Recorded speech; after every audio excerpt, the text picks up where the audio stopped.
திருக்குறள் அதிகாரம் 12 நடுவு நிலைமை.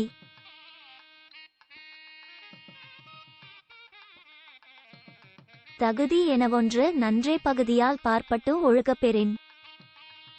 பகைவர் நண்பர் அயலார் என்னும் பிரிவினர் தோறும் நீதி தவறாது பின்பற்றப்படுமானால் நடுவுநிலைமை என்று சொல்லப்படும் ஓர் அறம் மட்டுமே வாழ்க்கைக்கு போதும்.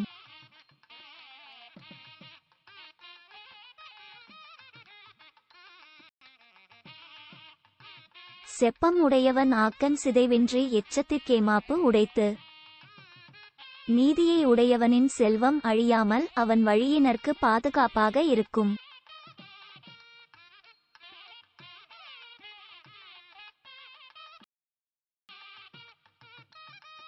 நன்றே தரினும் நடுவிகந்தாம் ஆக்கத்தை அன்றே ஒழியவிடல். நன்மையே தருவதாக இருந்தாலும் நீதியை விட்டு விலகுவதால் வரும் லாபத்தை அப்பொழுதே விட்டு விடுக.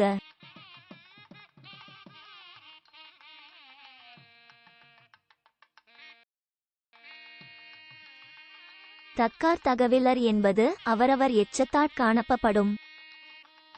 இவர் நீதியாளர் இவர் நீதியற்றவர் என்ற வேறுபாட்டை அவரவர் தம் செல்வம் புகழ் பிள்ளைகளின் ஒழுக்கம் ஆகியவற்றால் அறிந்து கொள்ளலாம்.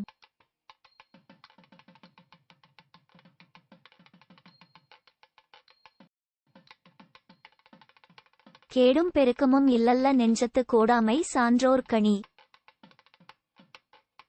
தீமையும் நன்மையும் எல்லார்க்கும் முன்பே குறிக்கப்பட்டு விட்டன.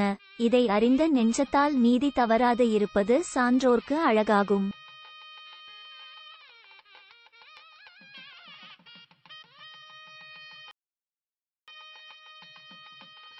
கெடுவல்யான் என்பது அரிகதன் நெஞ்சம் நடுவோரி அல்ல செயின். தன் நெஞ்சம் நீதியை விட்டுவிட்டு அநீதி செய்ய எண்ணினால் அதுவே தான் கெடப் போவதற்கு உரிய அறிகுறி.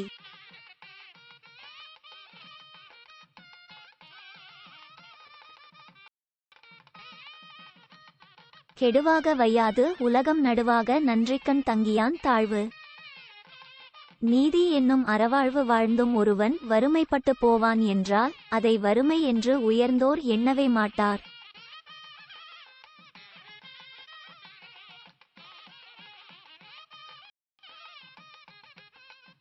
சமன் செய்து சீர்தூக்கும் கோல் போல் அமைந்தொருபால் கோடாமை சான்றோர் கனி. முதலில் சமமாக நின்ற பிறகு தன்மீது வைக்கப்பட்ட பாரத்தை நிறுத்து காட்டும் தராசு போல நீதிக்குரிய இலக்கணங்களால் அமைந்து ஓரம் சார்ந்து விடாமல் இருப்பது சான்றோராகிய நீதிபதிகளுக்கு அழகாம்.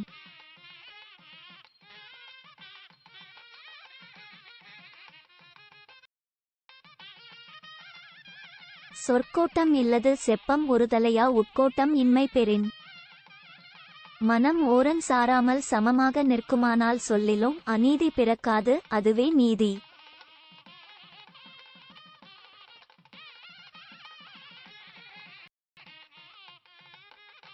வாணிகம் செய்வார்க்கு வாணிகம் பேணி பிறவும் தமபோல் செயின்.